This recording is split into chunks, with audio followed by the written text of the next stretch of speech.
Bonsoir à tous. Je vous remercie d'être présents ce soir pour effectivement une conférence de présentation de la pensée de Michel Freytag, qui est un nom assez peu connu en France. Alors je vous donne déjà des informations pratiques avant d'aller plus avant. Ayez la curiosité d'aller sur le site du collectif Société, qui est un collectif canadien qui regroupe les anciens collègues et les disciples de Michel Freytag. Collectif Société, si vous tapez ce terme, cette expression, sur un moteur de recherche, vous tomberez automatiquement sur le site et vous y découvrirez leurs publications, les cahiers Société, qui sont publiés une fois l'an et qui sont d'une excellente tenue. Voilà. Donc, je vous conseille de vous y rendre. Et vous trouverez même tout l'historique des cahiers du GIEP, le groupe interuniversitaire d'études de la postmodernité, GIEP, qui était publié du vivant de Michel Freytag. Donc c'est en même temps un site d'archives très intéressant. Bien, pour rentrer dans le vif du sujet, une citation de Michel Freytag qui vient tout de suite illustrer la conférence de ce soir, dont je donne le titre complet, Cybernétique et Amérique, : la postmodernité selon Michel Freytag. Voici la citation en question. Mais il y a encore quelque chose de plus radical dans l'hégémonie américaine. Il s'agit de tout ce que l'Amérique a inventé comme forme nouvelle de régulation des rapports sociaux et de la société, et qui se substitue aux régulations juridico-politiques, rationnelles légales, universalistes qui caractérisent la modernité. Fin de citation. Donc mon propos ce soir va être d'expliciter cette citation et cette nouvelle forme de régulation des rapports sociaux qu'on appelle post-modernité. Alors Michel Freytag, 1935-2009, est un sociologue canadien d'origine suisse qui a effectué sa carrière dans le département de sociologie de l'Université du Québec à Montréal, l'UQAM, et son œuvre est aussi considérable que méconnue. Considérable, elle l'est par la profusion des écrits, articles, chapitres d'ouvrages, aussi bien donc par la profusion de ses écrits que par l'empan des analyses proposées, qui ne visent rien d'autre qu'à rendre compte à la fois d'invariants des sociétés humaines, qui a une perspective anthropologique dans la pensée de Freytag, que de la dynamique historique propre à l'Occident. Méconnue, elle est assurément en France, si l'on en juge par la rareté des articles qui y sont consacrés. La plateforme Kern.info ne restitue que 3 articles quand on lance une recherche en limitant la présentation des résultats au texte qui présente Michel Freytag dans le titre, dont 2 écrits par votre serviteur. La plateforme Érudit, qui est une plateforme québécoise, donne 10 résultats, dont 7 thèses en cours. Donc c'est presque la même misère au Québec qu'en France. Donc le premier objectif de cette conférence est évident. Il vise à faire connaître et à diffuser la pensée stimulante de Michel Freytag auprès d'un lectorat, d'un public français, ou francophone, de façon plus large. Le sociologue mène en effet un examen de la postmodernité qui ne saurait se résumer aux analyses bien connues de Daniel Bell, de Lyotard, de Ulrich Beck, de Zygmunt Bauman, pour citer les plus connus. Et vous le verrez, cette analyse, elle se fonde sur ce qu'il appelle, je l'expliquerai ultérieurement, le mode de reproduction décisionnel opérationnel. Le mode de reproduction décisionnel opérationnel, c'est la catégorie par laquelle Freytag analyse la postmodernité. Mais il y a un second objectif, c'est mettre en évidence, en suivant Freytag, le rôle capital que joue la cybernétique, la théorie de l'information et les approches systémiques dans la postmodernité. Voilà. 2 objectifs, une connaissance, une vue générale de la pensée de Freytag et un zoom sur la cybernétique et son rôle structurant dans la postmodernité. Donc, 3 parties structurent cette conférence. Dans un premier temps, je vous présenterai les postulats anthropologiques de la pensée de Freytag. Donc là, nous serons tout en haut de l'entonnoir, pour bien comprendre comment il construit son raisonnement. Et c'est à ce moment-là que j'introduirai la catégorie de mode de reproduction qui est centrale chez lui et qu'évidemment, vous l'avez compris, il calque sur celle de Marx, le mode de production. Dans une deuxième partie, je mettrai en évidence que le cœur du mode de reproduction décisionnel opérationnel, donc la postmodernité, n'est autre que la cybernétique, c'est-à-dire la science du contrôle et de la communication. Évidemment, j'en explorerai les conséquences. Et enfin, en dernier lieu, je me pencherai sur l'Amérique. Que Freytag identifie comme le lieu géographique et civilisationnel de l'émergence de la postmodernité. Voici les 3 temps qui structurent ma conférence.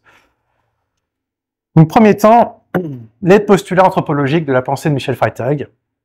Et je vais commencer par pointer l'importance du symbolique dans sa pensée. Donc, quoi qu'il reconnaisse la part animale de l'être humain, qui possède, comme tous les autres animaux, la capacité d'automobilité, Freytag construit sa pensée sur le postulat d'une différence radicale de l'espèce humaine avec le reste du vivant. Et cette différence, le sociologue l'énonce à plusieurs reprises, n'est autre que le symbolique. Donc, je cite Freytag, « Ce que je nomme dans cet ouvrage le symbolique englobe tout le domaine ontologique de la représentation par idée ou concept, c'est-à-dire tous les domaines de la vie spécifiquement humains. » Fin de citation. Donc les symboliques englobent toutes les idées, tous les concepts, toutes les représentations, mais vous avez bien noté que Freytag donne à ce domaine-là, ou le qualifier, l'adjectif ontologique, donne une réalité, une consistance. Dit encore autrement, en un mot, je cite Freytag, c'est le symbolique sous toutes ses formes qui institue le propre de la vie humaine, et c'est dans ce sens très large qu'il sera l'objet de mon analyse. Là, pour ceux qui étaient là il y a 1 an, vous voyez tout de suite les points communs avec la pensée de Pierre Legendre. Le symbolique. Le symbolique désigne la vie de la pensée qui comporte aussi bien les représentations courantes que les idées ou les concepts qui émanent d'une élaboration. Il s'agit d'un lieu unique, sorte de monde intelligible, pour reprendre l'expression de Platon, accessible aux seuls êtres humains. Et cette sphère, qui repose essentiellement sur le langage, ouvre des possibilités infinies, liées au pouvoir de l'imaginaire et de la fiction, qui délivre en partie l'espèce humaine de sa finitude biologique, qu'elle partage avec le reste du vivant. Cette propriété ontologique possède son corollaire anthropologique immédiat. Je cite à nouveau Freytag. Et je fais exprès de citer souvent Freytag pour vous mettre au contact du texte. Il a une écriture qui est très singulière. Et il faut s'y habituer pour rentrer dans son œuvre et dans sa pensée. Donc voici ce qu'il dit. Concernant l'essence de la liberté proprement humaine, il existe, par-delà toutes les variations observables dans la construction sociale historique de l'identité, de l'appartenance, de la contrainte sociale et conséquemment de la liberté, donc malgré les variations des différentes civilisations, il existe un universel anthropologique qui est, dans l'ordre de la culture, puis semblablement dans l'ordre politique, ontologiquement lié au symbolique, de la même manière que l'autonomie de l'animal est directement associée à la perception sensible, etc. Donc, quelles que soient les civilisations, quelles que soient les manifestations culturelles observées, il existe un universel anthropologique lié au domaine du symbolique. En d'autres termes, une théorie sociologique du point de vue de Freytag n'a pas d'autre choix que de s'élaborer sur la base de cet invariant anthropologique et symbolique. C'est pour la raison pour laquelle le sociologue n'a pas de mots assez durs pour critiquer d'une part les réductionnismes nominalistes, empiristes, positivistes et naturalistes. C'est-à-dire en fait toute la science américaine qu'il a fréquentée à longueur de temps. Mais aussi, d'autre part, les approches interactionnistes, très développées aux États-Unis. L'interactionnisme fait référence notamment à l'école de Chicago, qui réduit la vie sociale à un ensemble d'interactions. Et pour Freytag, ce type de raisonnement procède à ce qu'il appelle une désidéation de l'action humaine. Parce que quand on réduit le langage à son rapport au contexte, on empêche la généralisation et donc la conceptualisation. Ce qui est pourtant le propre de l'homme, on vient de le voir. Donc très forte critique des traditions nominalistes et des traditions interactionnistes. Ce qui fait de Freytag un ovni. C'est l'un des seuls sociologues qui a encore vécu au XXIe siècle à affirmer l'existence de la société, qui dote toujours d'un S majuscule, l'existence ontologique et réaliste de la société. Mais le symbolique, loin de cantonner son existence au lieu idéal, s'incarne dans les sociétés. Il s'incarne, il s'y matérialise et fondamentalement structure les relations sociales. Je cite Freytag, « Le symbolique n'est pas une simple faculté psychique de l'être humain, celle de l'entendement par exemple, donc c'est pas une faculté seulement individuelle, il existe concrètement sous la forme de l'institution. Le symbolique existe concrètement sous la forme de l'institution comme cadre structuré et structurant effectif de la vie proprement humaine. Donc le symbolique est social et se manifeste par la présence d'institutions. Et justement, la catégorie de mode de reproduction, expression que, je rappelle, Freytag calque sur l'expression mode de production de Marx, est justement le lieu d'articulation du symbolique et de l'institution. Et donc je viens maintenant, deuxième point, à cette question des modes de reproduction. Le mode de reproduction désigne la logique et la structure sociale qui confèrent un sens à l'action humaine. Et par cet octroi de signification, assure la perpétuation des rapports sociaux, c'est-à-dire les interactions de la vie quotidienne, la pratique sociale quotidienne et ordinaire. En d'autres termes, tout comme le symbolique déborde le vivant, la reproduction sociale transcende la reproduction biologique. Il faut bien entendre ce qu'il y a dans reproduction. Reproduction, c'est reproduction de l'espèce humaine. Mais elle ne peut pas être que biologique, elle a besoin d'un cadre social institué. Donc le social déborde le biologique. Tout être humain arrive au monde dans une société déjà constituée, qui lui offre les médiations nécessaires à sa subjectivation. Je cite Freytag. Ainsi, ce que nous appellerons les modes de reproduction de la société sont aussi les modes d'autoconstitution du sujet dans le monde.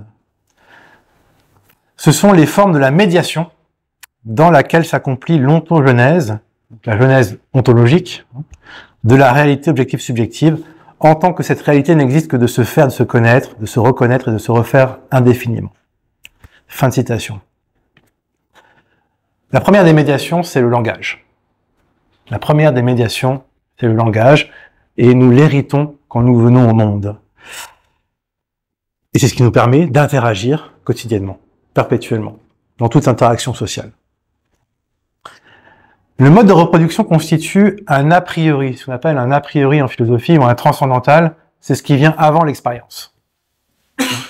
Donc, le mode de reproduction constitue un a priori qui offre les conditions de possibilité de l'inscription de l'être humain dans la société.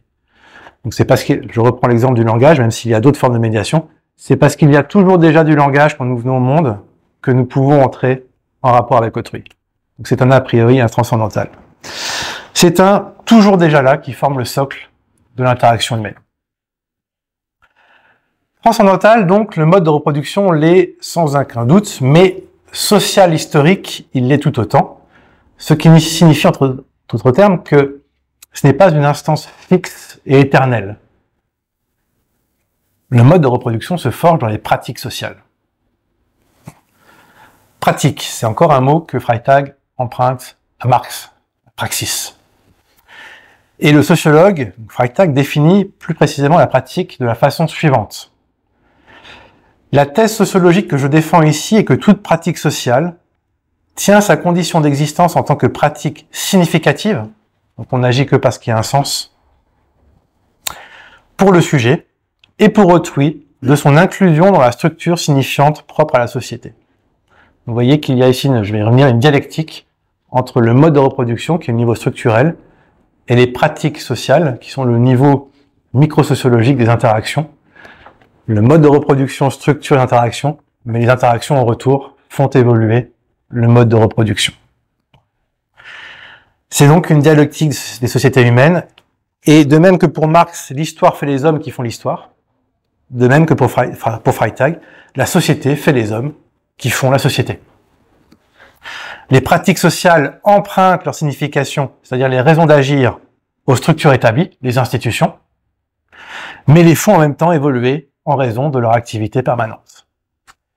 Cette dialectique inscrit alors de fait les modes de reproduction dans l'histoire, historicité qui se trouve à l'origine des trois grands idéotypes des modes de reproduction que distingue Freytag.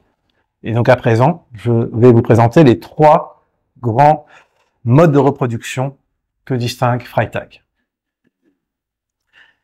Donc le sociologue distingue trois modes de reproduction. Je vous les cite. Le mode de reproduction culturel symbolique, le mode de reproduction politico-institutionnel et le mode de reproduction décisionnel opérationnel. Je les recite pour vous habituer un peu à ces expressions qui sont lourdes et un peu pénibles. Donc mode de reproduction culturel symbolique, société archaïque et traditionnelle. Mode de reproduction politico-institutionnelle, société moderne liée à l'émergence des États-nations. Et mode de reproduction décisionnelle opérationnelle, postmodernité, j'y reviendrai après.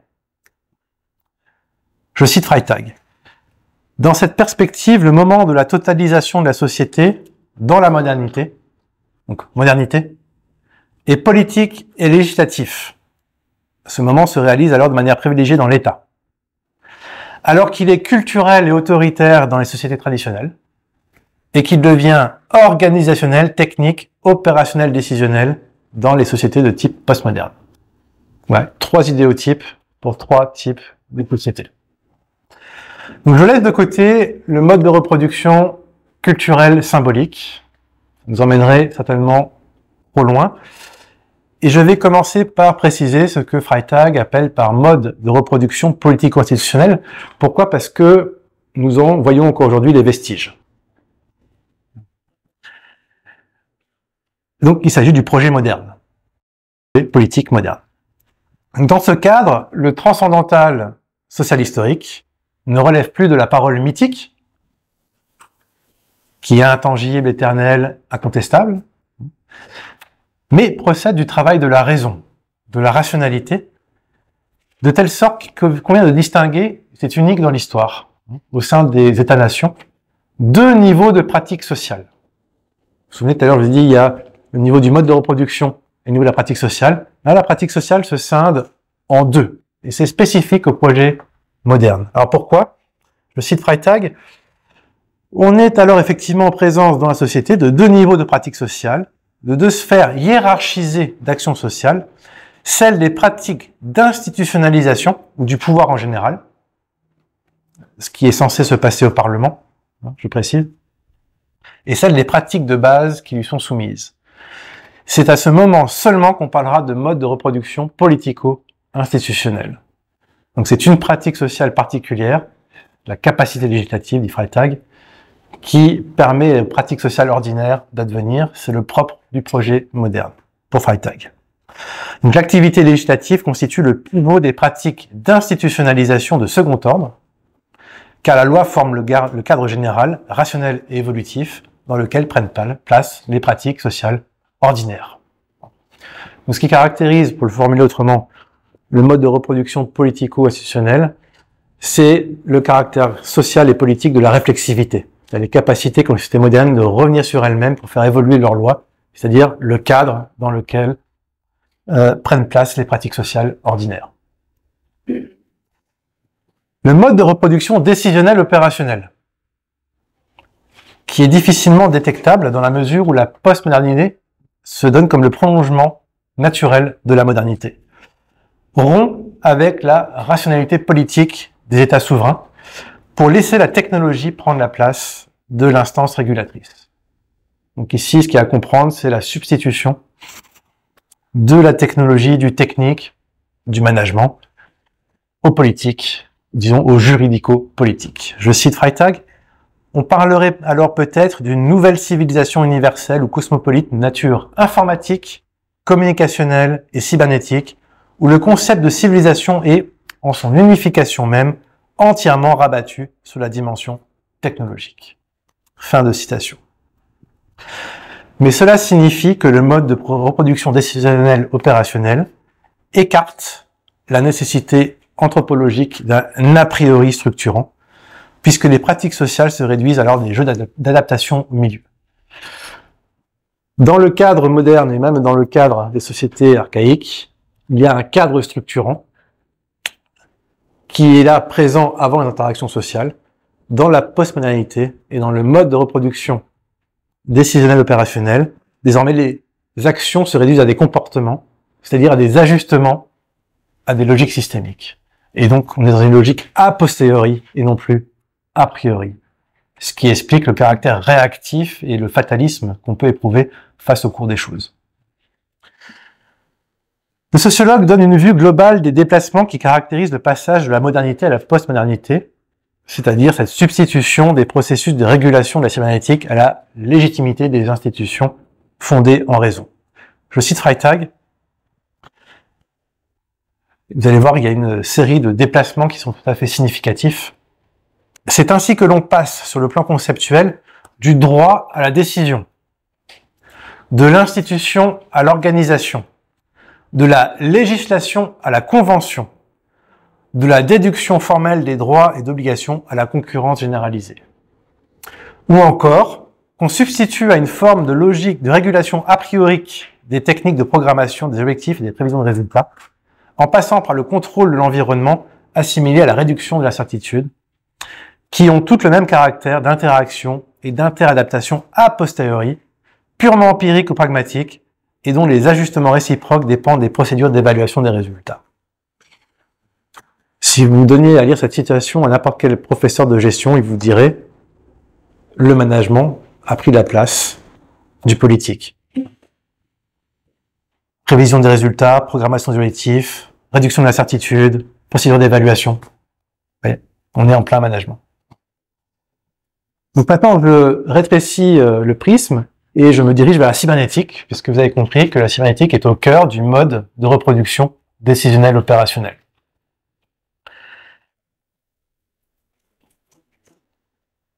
Freytag résume les mécanismes du mode de reproduction décisionnelle opérationnelle de la façon suivante. Je le cite.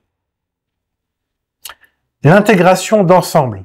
L'intégration d'ensemble, c'est ce qui confère encore un semblant d'unité à notre société. L'intégration d'ensemble s'opère dans cette optique par adaptation latérale, réactionnelle, prévisionnelle, programmatique de tous les processus de changement les uns aux autres, selon un modèle systémique ou cybernétique. Fin de citation. En d'autres termes, le sociologue considère la cybernétique et l'approche systémique qui lui est liée comme la science fondamentale de la postmodernité. Donc on ne peut pas faire l'impasse sur la cybernétique.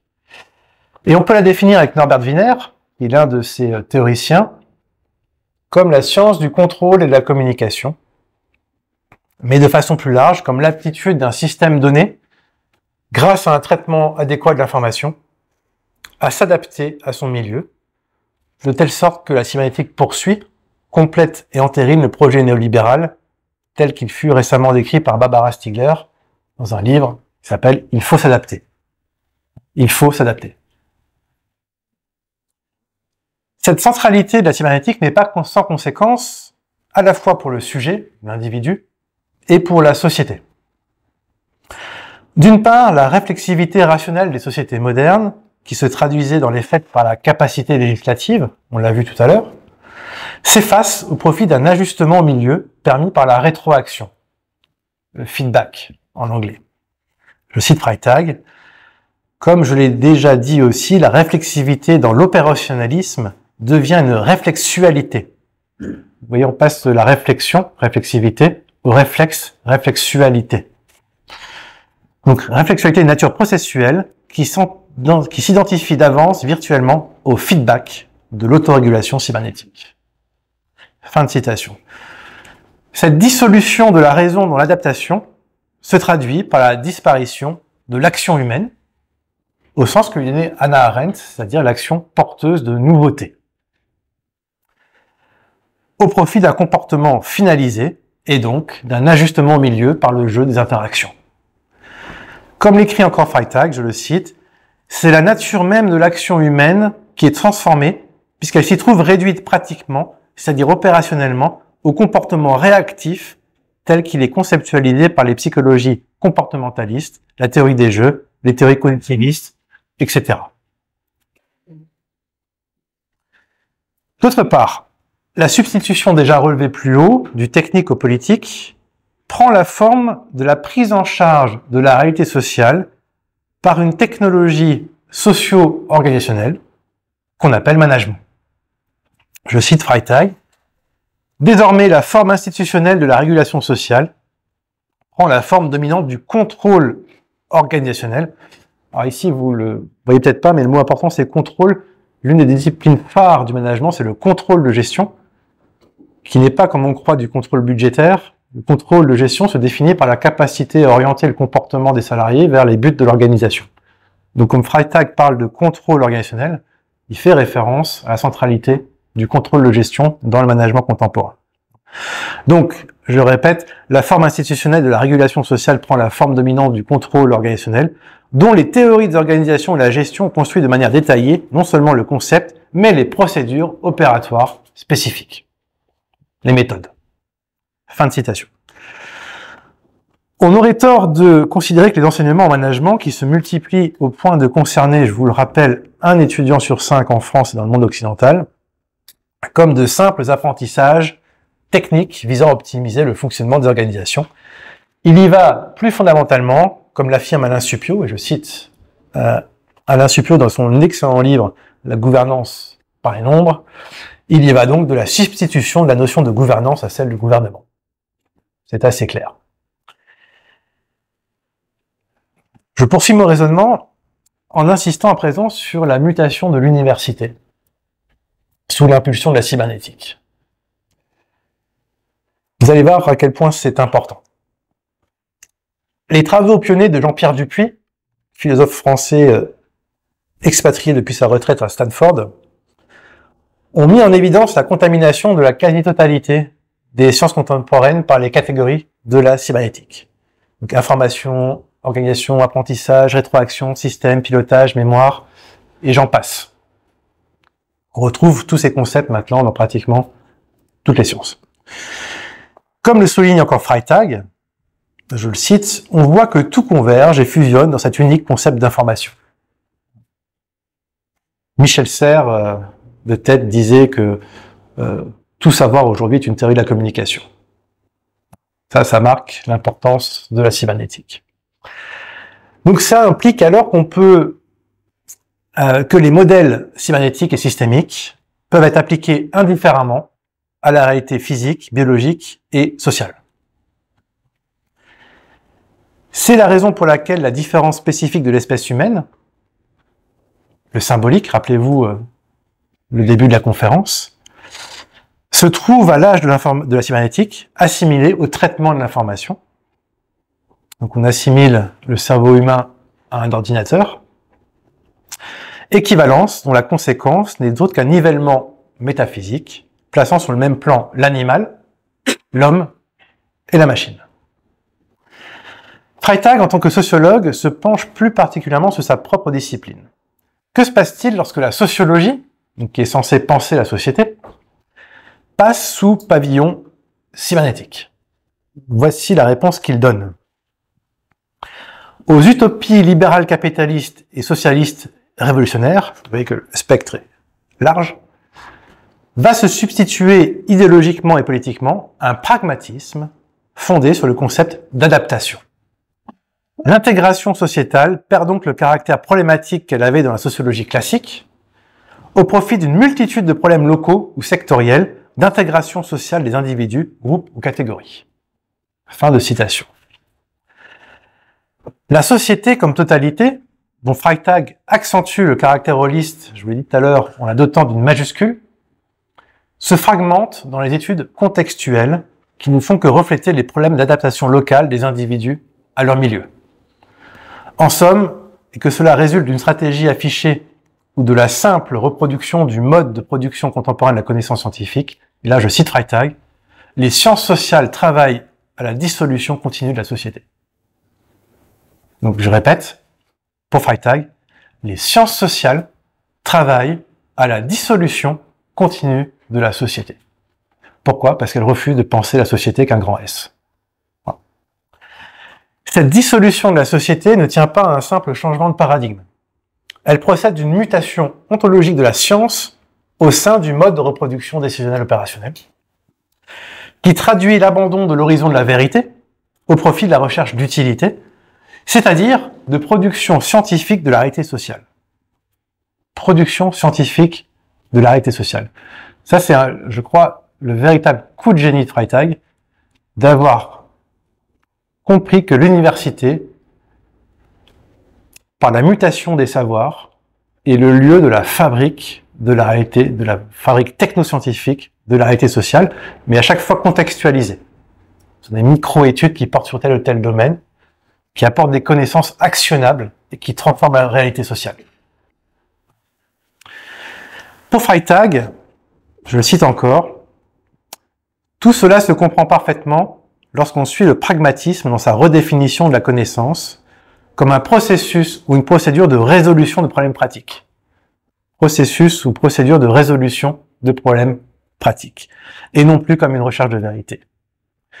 Conception qui se traduit concrètement par l'hypertrophie de la méthodologie de la recherche au détriment des contenus théoriques, tant dans les enseignements, au niveau master notamment, on insiste beaucoup sur la méthodologie de la recherche, que dans les critères de publication scientifique. Donc hypertrophie de la méthodologie de la recherche, et la méthodologie de la recherche pour Freytag, et je crois qu'il a raison de ce point de vue-là, n'est rien d'autre qu'une procédure de résolution de problèmes. Alors certes sophistiquée, mais ça n'en reste pas moins ce qu'on appelle en anglais du problem solving. Et c'est pour ça que l'université et la mutation de l'université est au cœur de la genèse de la post-modernité. Si les développements précédents sont si importants, c'est parce qu'ils permettent de comprendre la singularité, je cite Freytag, écoutez bien ce chiasme qui est très parlant, de ce moment où la science devient société en même temps que la société devient scientifique. Donc ce moment très particulier que nous vivons, je répète, où la science devient société en même temps que la société devient scientifique. Donc en fait, il y a désormais identité de la science et de la société. Et l'université joue un rôle central à l'époque de la postmodernité, car elle développe les savoirs cybernétiques nécessaires à la gestion scientifique des populations. Je terminerai mon propos sur la cybernétique, toujours en suivant Michel Freytag, en essayant de vous montrer que la cybernétique constitue la concrétisation anthropologique de la French Theory, de la déconstruction. Quelque chose qui était tôt perçu par Michel Freytag et qui explique, je pense, en partie le fait qu'il était tombé dans l'oubli, précisément à un moment, donc il a publié Dialectique et Société, qui est son grand œuvre en 86, au moment où la French Theory commence à prendre le pouvoir de façon idéologique sur les campus américains. Ouais. Les scientifiques considèrent de façon générale les pensées de la déconstruction, Derrida, Deleuze, Foucault, Rancière, etc., comme des ressources utiles, voire incontournables, à la critique de la société capitaliste. Pourtant, comme le montra très justement Céline Lafontaine, qui est une sociologue québécoise, montréalaise, ces pensées sont intimement liées à la cybernétique, car toutes deux possèdent en commun la critique des catégories de la métaphysique grecque, au premier rang desquelles se trouve celle de sujet, de substance. Je cite Céline Lafontaine. On voudrait simplement montrer, c'est un livre qui s'appelle L'Empire cybernétique, que je vous conseille. L'Empire cybernétique. Il est assez accessible et ouvre une multitude de pistes de réflexion. On voudrait simplement montrer qu'une certaine unité paradigmatique subsiste à travers cette imposante diversité théorique. Du structuralisme au systémisme, du postmodernisme au posthumanisme, du cyberspace au remodelage biotechnologique des corps, on constate une même négation de l'héritage humaniste, une même logique de désubjectivation. Désubjectivation, donc critique du sujet.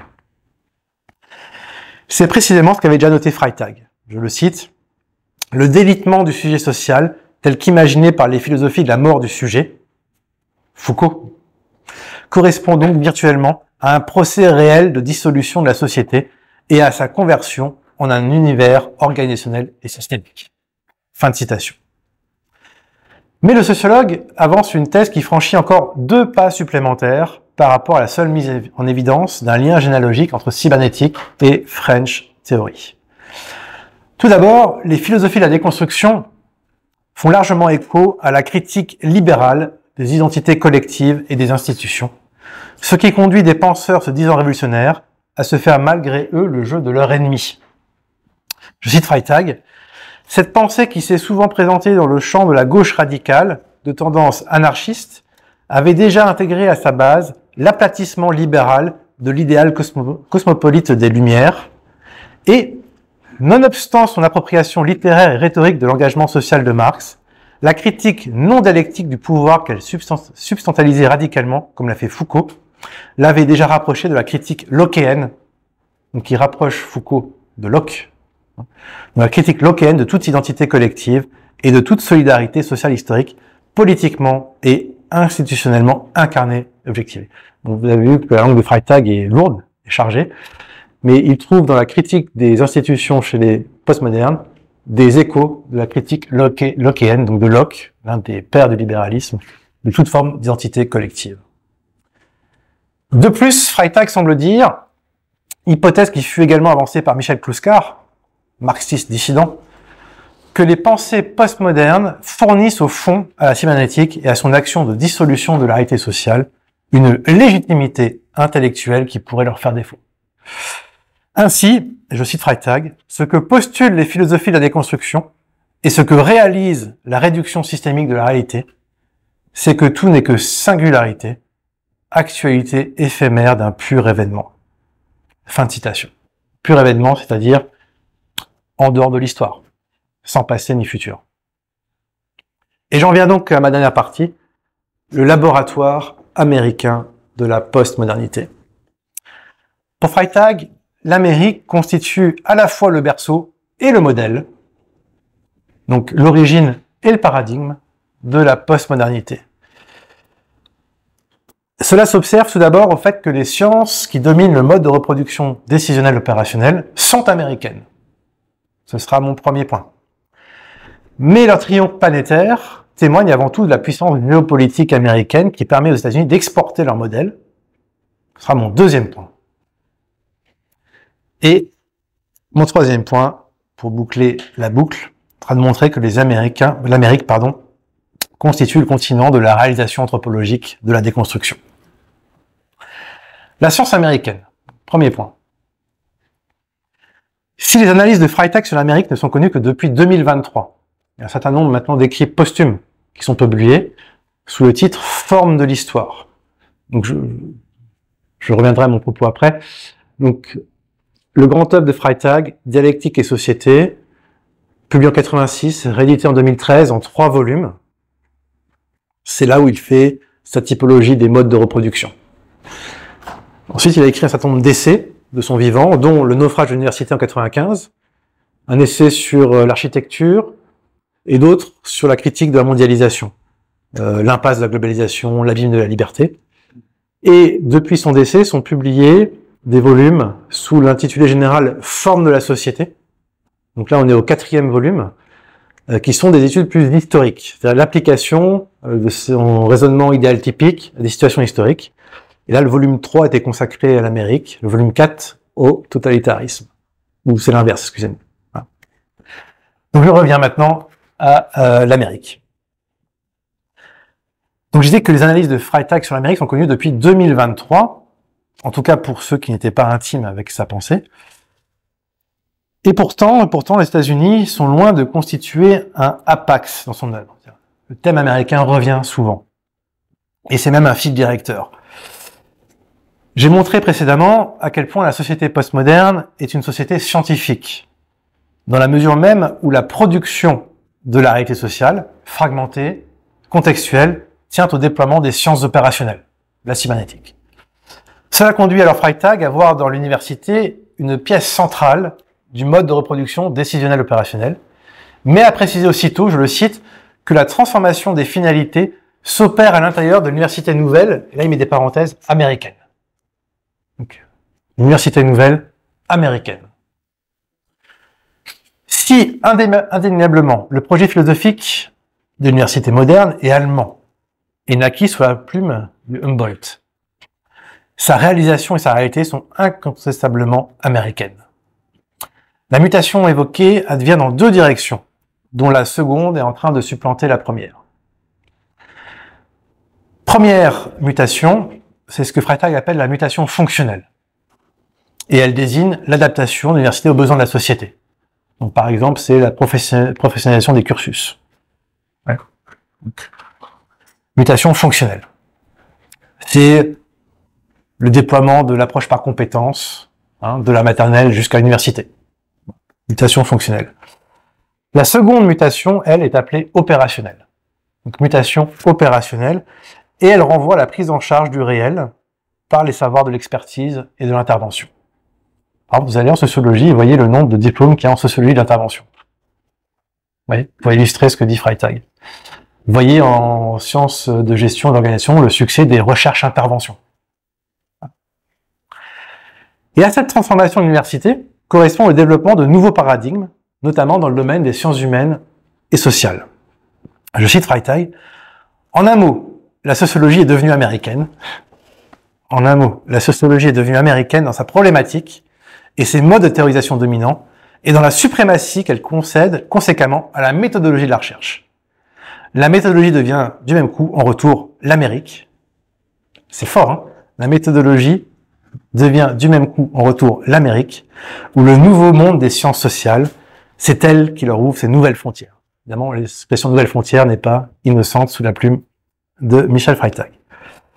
Cette hypertrophie de la méthode correspond bien, ainsi que j'ai noté plus haut, à la substitution de la loi souveraine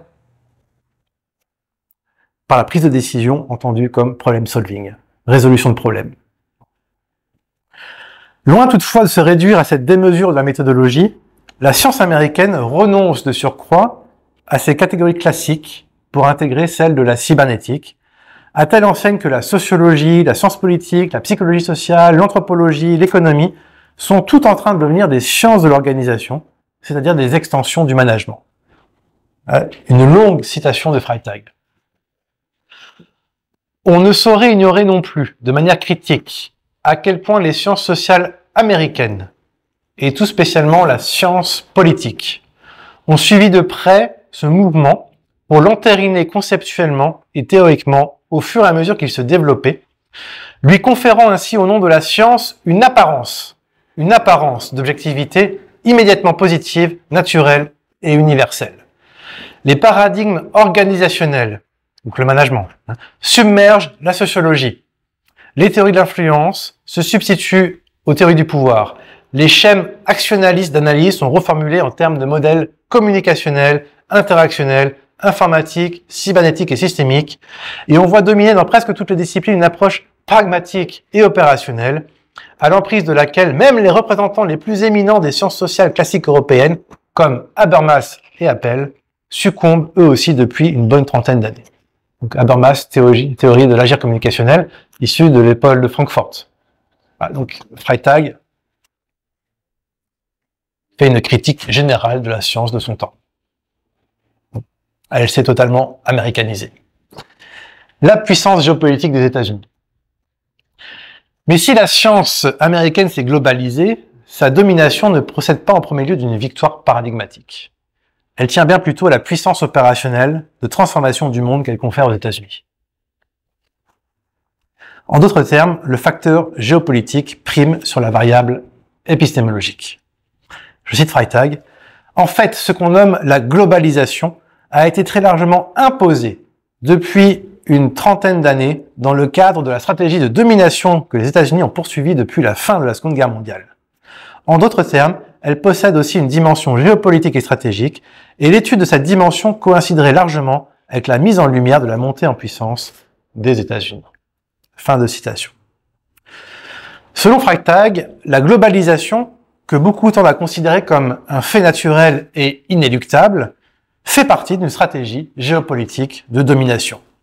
C'est en raison de cette hégémonie que le modèle américain s'exporte, la science américaine, bien sûr, mais la postmodernité et le mode de reproduction décisionnelle opérationnelle de façon plus générale. Je cite Freytag, c'est que pour l'essentiel, cette transition de la modernité à la postmodernité, donc je vous rappelle, mode de reproduction politico-institutionnel, mode de reproduction décisionnelle opérationnelle, s'est opérée en Amérique et que c'est alors sous l'emprise de l'hégémonie que l'Amérique a exercée sur l'ensemble du monde que cette mutation se généralise maintenant, ou du moins qu'elle diffuse partout ses effets. À considérer la postmodernité sur le plan philosophique, on en discerne immédiatement la critique radicale des fondements de la métaphysique grecque. À l'envisager sous l'angle sociologique, on observe alors la dissolution des pôles de stabilité de la société moderne. Zingling-Bauman, société liquide. Cependant, dans les deux cas, il manque à l'analyse une dimension essentielle du phénomène postmoderne, sa consistance géopolitique, qui en fait l'enjeu central du mode de reproduction des sociétés de la planète entière. Encore une longue citation de Freytag. Ajoutons enfin que la liberté comprise comme exercice sans entrave de la volonté se réalise et s'objective également de manière collective au niveau mondial dans la puissance souveraine des États-Unis. C'est l'autre face, encore concrète, du nouvel impérialisme des systèmes, des procès autoréférentiels et des organisations impersonnelles. Or, il s'agit là, pour le moment, des deux côtés d'une même médaille, puisque la puissance géopolitique des États-Unis est d'abord mise au service de l'expansion des régulations systémiques et de la liberté d'action des firmes supranationales, dont les opérations dérégulées sont identifiées idéologiquement aux intérêts nationaux américains, qui sont en fait des intérêts impériaux associés à l'extension illimitée de la liberté économique, du libre marché, de la libre compétition et, last but not least, à l'instauration d'une société de la consommation universelle stratifiée par le pouvoir d'achat et dans laquelle, à l'aide des médias publicitaires et des divertissements médiatiques, ce serait justement le mode de vie aux États-Unis qui représenterait le cœur d'une culture commune au niveau mondial. Fin de citation. Je reviens à mon dernier point sur l'Amérique postmoderne. Si donc la thèse centrale défendue par Freytag est qu'au lieu de continuer et d'achever la modernité, l'Amérique inaugure dès son origine, le mouvement qui va conduire progressivement la société hors de la logique de développement proprement moderne vers une condition sociétale postmoderne, alors nous ne pouvons plus échapper à la question de savoir ce que l'Amérique aurait ainsi de proprement postmoderne. Quels arguments seraient justifiés que le sociologue considère la société américaine comme, je cite Freytag, pour reprendre dans un usage qui me paraît ici parfaitement correspondre au sens que Derrida avait donné à son néologisme, la société de la différence. Vous savez, différence avec un A. Tout d'abord, pour Freytag, si l'Amérique est le laboratoire de la postmodernité, elle ne l'est pas en raison d'une déviation par rapport à la norme moderne, mais en raison de sa nature propre et des fondements sur lesquels elle s'est édifiée. Je cite Freytag, dès son origine, elle inaugure quelque chose d'autre, ayant à terme une portée radicalement originale relativement aux formes d'existence de la société et aux modalités du changement social, tant par rapport à la tradition que relativement à la modernité, dont les héritages ont été culturellement hybridés. Donc la postmodernité rompt radicalement avec le mode de reproduction culturelle symbolique, société traditionnelle, et avec le mode de reproduction politico-institutionnel. Or, ce qui caractérise les premières vagues de peuplement européen du Nouveau Monde, c'est leur rejet commun des institutions du continent européen. Rejet des hiérarchies tant spirituelles que temporelles, refus des médiations tant ecclésiastiques que politiques, opposition à toutes les formes d'extériorité, qu'elles relèvent de l'antécédence, la tradition ou de la transcendance inaccessible, Dieu.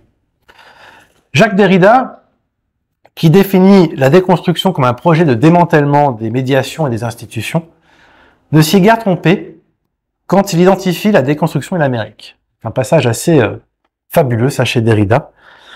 Voici ce que Derrida dit. Pour parler de la déconstruction en Amérique, il faudrait savoir de quoi on parle, et d'abord ce qu'on entend ou délimite sous le mot Amérique. Or, qu'est-ce que l'Amérique dans ce contexte ? Demande Derrida.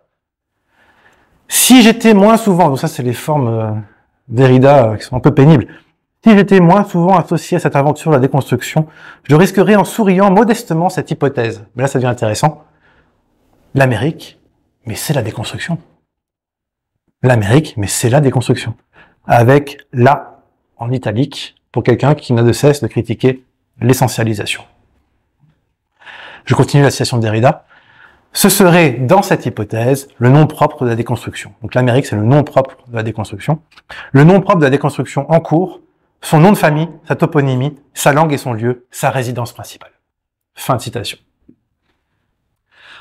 En d'autres termes, les sectes protestantes qui fuient les persécutions de l'Europe fournissent le modèle d'une contre-société sur le rejet des médiations qui caractérisait à la fois le mode de reproduction culturel symbolique et le mode de reproduction politico-institutionnel. Je cite Freytag, « Le protestantisme va théologiquement rejeter ces médiations à tous les niveaux, quitte à les rétablir ensuite lorsqu'il se reconstituera lui-même en Église nationale, comme dans le luthéranisme et le calvinisme, mais en leur conférant alors une fonction plus sociologique et politique. Mais son acte fondateur, c'est de rompre avec la médiation de l'Église. » Fin de citation. Mais nous devons encore noter ceci. Si la postmodernité émerge en terre américaine, elle n'a rien de spécifiquement américaine. Ce paradoxe s'explique de la façon suivante. Puisque le mode de reproduction décisionnelle opérationnelle liquide toutes les médiations, c'est-à-dire toutes les identités, alors son extension ne connaît aucune limite.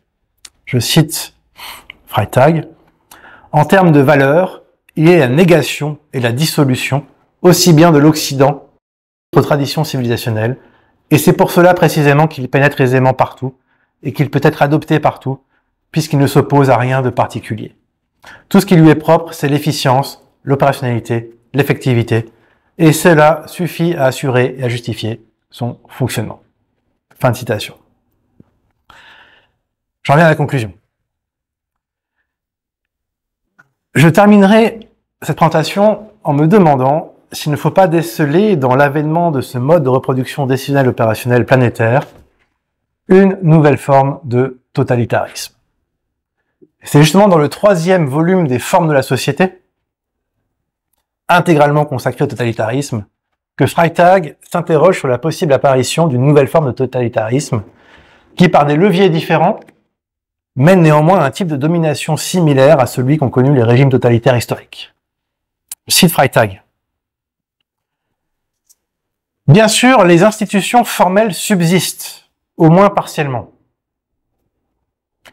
Les différences formelles entre les institutions sont en partie maintenues. État, gouvernement et administration, entreprises et partis, associations, etc. Mais ces différences entre le politique et le socio-économique, le public et le privé, le pouvoir et la domination, l'hégémonie et l'influence ou le contrôle, n'ont de plus en plus qu'une fonction, qu'une portée, qu'une existence idéologique. Les effets de l'autonomie formelle des institutions étant tous suspendus par l'application du Führerprinzip. Donc, existence formelle des institutions dont l'effectivité est suspendue parce que c'est le principe du Führer qui fait loi, si j'ose dire. Donc, je poursuis la citation de Freytag. Donc, juste à côté, donc, les effets de l'autonomie formelle des institutions étant tous suspendus par l'application du Führerprinzip, et là il poursuit, comme c'est le cas dans la société contemporaine, le maintien de la façade institutionnelle, voir ce qui s'est passé hier soir par exemple, donc le maintien de la façade institutionnelle devient le terrain vague de la manipulation organisationnelle et de l'autorégulation systémique, ne représente-t-il pas l'idéologie de couverture par excellence, la couverture, d'un procès orienté lui aussi par la mise en place de nouvelles structures de gestion, c'est-à-dire, par-delà l'euphémisme, de domination directe. Question rhétorique évidemment pour Freytag. Donc il n'est plus de parti unique ni de Führer ou de guide suprême dans le mode de reproduction décisionnelle opérationnelle. Les structures sociales et politiques ne sont pas absorbées par l'arbitraire du pouvoir, mais diluées dans les procès cybernétiques et systémiques. Ici encore, les institutions subsistent, mais soit à titre d'organes vestigiaux, vous savez, c'est les organes que possèdent les animaux, mais qui n'ont plus de fonction utile, soit à titre de relais de la puissance technicienne. Ça a par exemple été le cas de l'État pendant la période Covid. L'institution comme relais de la puissance technique. Dans les deux cas, les institutions ne peuvent plus servir d'amortisseurs, car tel est le rôle de la médiation et des corps intermédiaires, amortir le pouvoir, qui est toujours absolu, enfin, je crois, entre l'individu et les nouvelles instances du management. C'est bien ce modèle d'une prise en charge technoscientifique, directe et immédiate des êtres humains qui s'impose sous nos yeux. Je vous remercie. Chers camarades, si tu veux plus de contenu, de réinformation, d'éducation populaire et de formation intellectuelle, n'hésite pas à faire un don sur notre page Tipeee.